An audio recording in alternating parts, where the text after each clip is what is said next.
So I was just sitting in a dark corner in my room and I suddenly remembered, oh, there was a game called Syndicate. But I couldn't really remember how much I enjoyed it or how the game really was. My mind was like, I think I shot a lot of people in that game and I liked the weapon HUD or some shit, but other than those, I forgot the most of it. So I thought let's just replay it and see if it's still worth playing or not. Syndicate is a cyberpunk style first-person shooter that was released in 2012. Yeah, and right after a year, Cyberpunk's teaser trailer was out, so it can be said that we had a Cyberpunk game already. So Syndicate, first of all, the story of it is not so intriguing, but it kind of makes sense about what you're doing and why, but it's also okay to not even care about it and just focus on the gameplay. At first it can feel a generic shooter game, but I wouldn't agree with that because there's a fair amount of other stuff that differentiates it from being a Call of Duty type shooter or a typical shooting game like that. As the game was cyberpunkish and was set in the time of 2069. Wait, hold up. 2069 plus 8 is equal to 2077. And Cyberpunk came out in 2020. That's exactly after 8 years. How the fuck did that even connect? Whatever, I gotta stop milking it too much with this game that was being developed for 8 years. As I was saying, for being a cyberpunkish video game, it's almost incomplete if there isn't any hacking feature, and Syndicate obviously has that. For this purpose, there's a thing called Dart Overlay. Dart Overlay is a gimmicky vision which slows down time, makes your enemies easily traceable, and also increases your damage output and resistances. It feels a little too overkill for me because there's a lot of buffs you're getting in one package. But the enemies are also balanced in a way which pushes you to actually harness the power of your dart chip. Like shooting enemies on the head doesn't kill them instantly because they have some thick armor and helmets on themselves, so if you think you can just get away with guns blazing like any other typical shooter, then you can get in trouble. There will be a lot of time you'll just have to use the Dart Overlay. You get 3 types of hacking capabilities: Suicide, Backfire, and Persuade. First of all, you can see through walls with the dart and can use any of these hacks through them.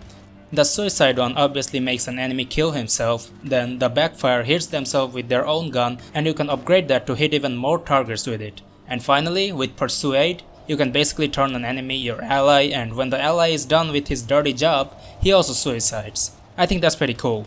These hacking abilities along with the passive buffs you get with your Dart Overlay is a great mechanism to make you play this game strategically. Well, sometimes it feels like you are just blindly shooting enemies, which can be boring sometimes, but there are also enemy variants like drones or some shielded ones, or even some who jams your dart chip so you can't use it until they dies. There are also some boss fights from time to time to prevent the game from being unexciting. These boss fights are a good addition in this short 20 missions game which can be finished in 6 to 7 hours. You can also upgrade your abilities by taking chips from individuals, though the animation can be a little gruesome for some people as you are literally inserting some chip removal machine inside someone's skull through the eyes or ears. Nevertheless, the points you get, you can upgrade different abilities to your advantages. Now some of them can be a pushover, for example this melee healing regeneration technique.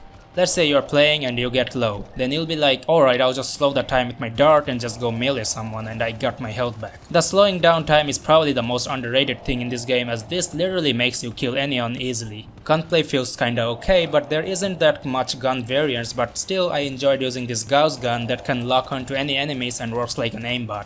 So there is a good amount of things going on when it comes to the gameplay, but about the story, I would say it has a good pacing, but it is a simple story that isn't anything too deep or super interesting. That being said, it is there and it's not a bad thing. I just wish there was some kind of personality or dialogues of the main character, because he's that totally mute protagonist in a casual FPS game. I also expected some more enemy variants. It's really low in number and feels quite repetitive sometimes. When it comes to the visual, it's actually really good for a game that was released in 2012, and I'd say it still holds up. The object details, lighting quality and textures are really good, and probably the only thing I didn't like about the visual is it's overexposed sometimes. But other than that, there isn't any other complaints. So overall, the game is like an FPS shooter where you get some cool abilities with some regular gunplays. Although the combat can be repetitive, it ends with an impressive boss fight which I really enjoyed. So is Syndicate still worth playing in 2021?